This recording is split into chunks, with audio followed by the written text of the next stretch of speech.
ओम नमो भगवते वासुदेवाय. कपिल महामुनी आपल्या मातेला देवहूतीला उपदेश करतायत आणि तो उपदेश करताना ते सांगतायत की जीवाला सुखदुःखाचे ते भोग भोगावे लागतात ते या देहामुळेच भोगावे लागतात. कारण हा देहच जन्माला आल्या क्षणापासून मरेपर्यंत नाना प्रकारच्या कामनांच्या पूर्तीसाठी नाना प्रकारची कर्म करत असतो. अगदी वृद्ध होऊन विकलांग होऊन पुढे आपल्याला बोलता येत नाही, हालचाल करता येत नाही, अशी जरी अवस्था असली तरी भौतिक सुखाची लालसा इतकी प्रचंड असते की शरीराने जमलं तर मनाने तरी त्याचं कर्म चालूच असतं.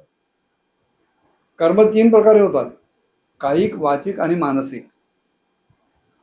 शरीर जरी काही करू शकलं नसलं, वाणी जरी काही कर्म करू शकत नसली तरी माणसं वृद्धावस्थेत अगदी शेवटच्या घटकेपर्यंत सुद्धा मनानं काही कर्म करत असतात आणि त्या कर्मातूनच पुढचे अनेक बंध निर्माण होतात. मग हा जर संसार सुटायला हवा असेल तर कपिल महामुनीने सांगितलं की एकच मार्ग आहे की जीवानं सन्मार्गानं चालावं. आणि सन्मार्ग तोच की ज्याच्यामुळं भगवंताची प्राप्ती होईल. मग असा सन्मार्ग स्वीकारल्यानंतर त्याच्यावरनं मार्गक्रमण करत असताना 2 जी इंद्रिय प्रबळ आहेत त्याच्यावर जीवाला संयम साधता आला पाहिजे. जिव्हा आणि शिश्न उपस्थ ह्या दोन्ही इंद्रियांच्या भोगाच्या मागे जर जीव लागला तर तो सन्मार्गावर येणं शक्य नाही. आणि ह्या 2 प्रेरणा इतक्या प्रबळ असतात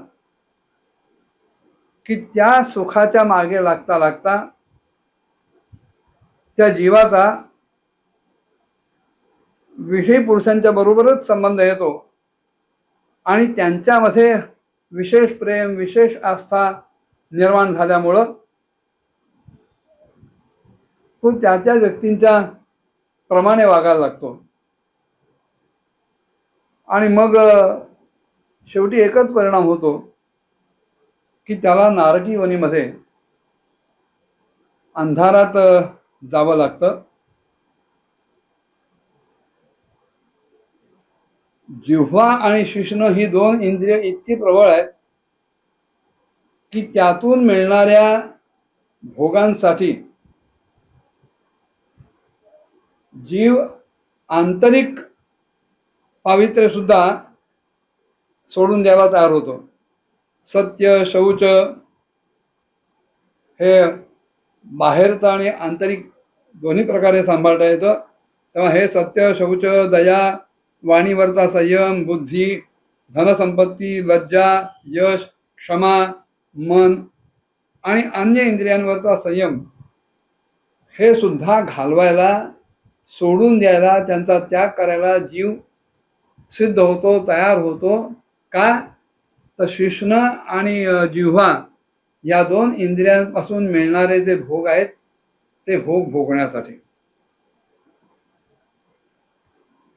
अगदी आपल्या ऐश्वर्याचा सुद्धा तो त्याग करायला तयार होतो. सगळ्या सद्गुणांची माती करायला तो तयार होतो आणि अत्यंत शोचनीय अवस्थेला प्राप्त होतो.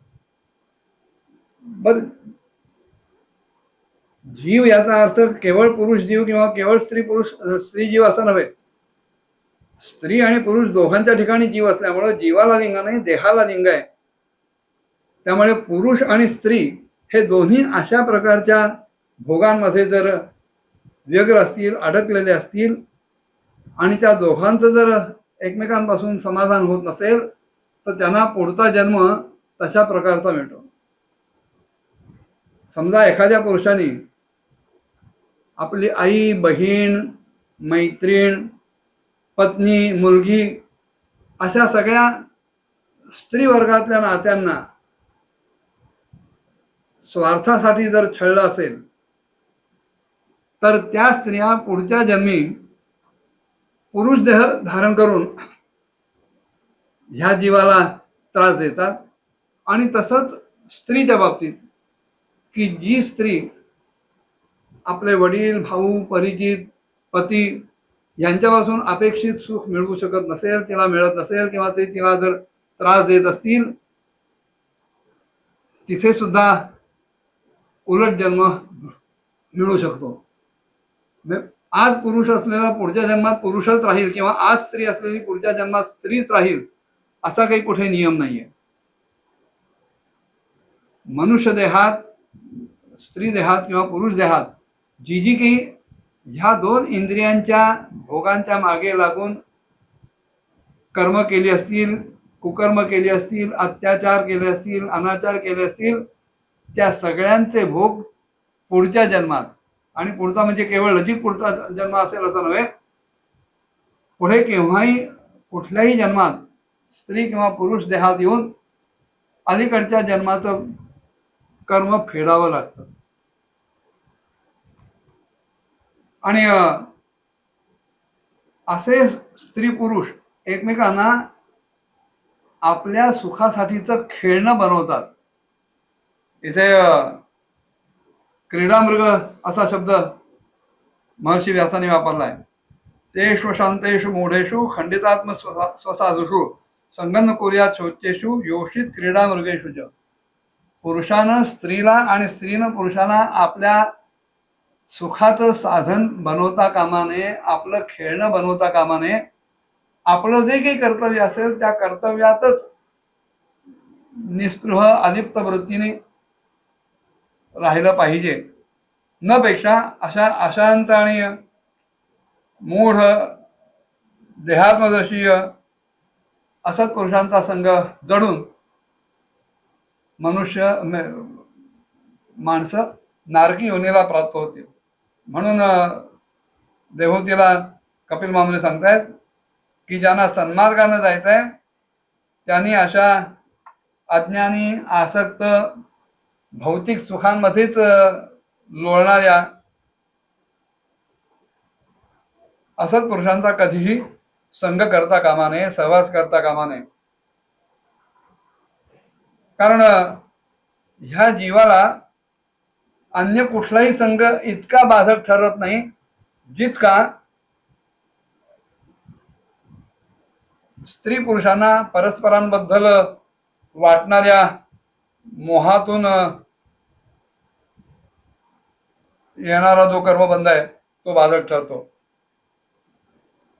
सामान्य स्त्री पुरुषांचा कशाला? कपिल महामुनी आपल्या आईला सांगतायत, प्रजापती स्वान दुहितरन दृष्ट्वा तद्रूप दर्शितः रोहित भूतां सोनधावत रक्षरूपी हतत्रपः. सामान्य जीव स्त्री पुरुष एकमेकांमध्ये या शिष्णोदराच्या संबंधानं अडकतील ह्याच्यात नवल नाही, विशेष नाही.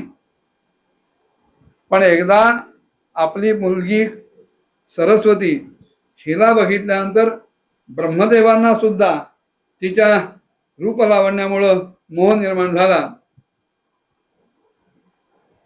आणि तिने जेव्हा मृगी रूप घेतलं आणि त्यांच्यापासून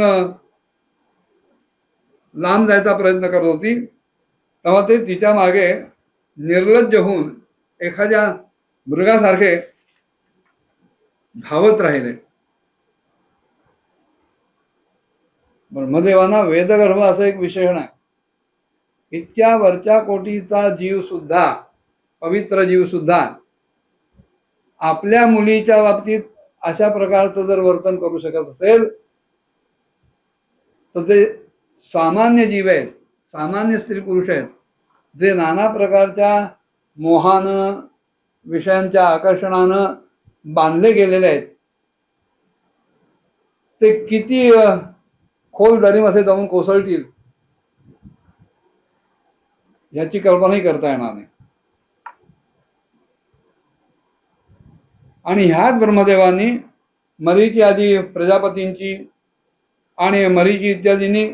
कश्यपादी आणि कश्यपादींनी देव मनुष्य इत्यादी प्राण्यांची सृष्टी निर्माण केली आणि म्हणून कपिल महामुनी म्हणतात तत्सृष्ट सृष्ट सृष्टेषु कोण वखंडित धीः पुमान ऋषीन नारायण मृदे योषिन मय्ये मायया की ह्याच्यात ऋषीप्रवर नारायणांना सोडून नारायण वगळता असा कोण पुरुष असू शकेल की ज्याची बुद्धी स्त्री रूपिणी मायाने मोहित झाली नसेल. बलमय पशमाया स्त्रीमय्या जैनो दिशाम या करोती पदाक्रांतान भ्रू विजृंभेण केवलम. काय आश्चर्य आहे की माझ्या या अशा स्त्री रूपिणी मायेचं सामर्थ्य तर पहा म्हणाले की जो आपल्या केवळ भ्रुकुटी विलास मात्रानं मोठमोठ्याल्या दिग्विजयी वीरांना सुद्धा आपल्या पायी तुडवू शकतो. तेव्हा सन्मार्गाला जर जायचं असेल, भगवंताची जर प्राप्ती करायची असेल तर भौतिक विषयांच्या मागे आणि त्यात सुद्धा विशेष करून जिव्हा आणि शिश्न ह्या इंद्रियातून मिळणाऱ्या भोगांच्या मागे कोणीही लागता कामा नये किंवा या भोगांच्या मागे जे कोणी लागतात अशा भोगासक्तांच्या सान्निध्यात सुद्धा आपण जाता कामा नये. पुढे कपिल महामुनींनी आपल्या मातेला उपदेश करताना काय काय सांगितलं पुढच्या भागात बघूया. ओम नमो भगवते वासुदेवाय.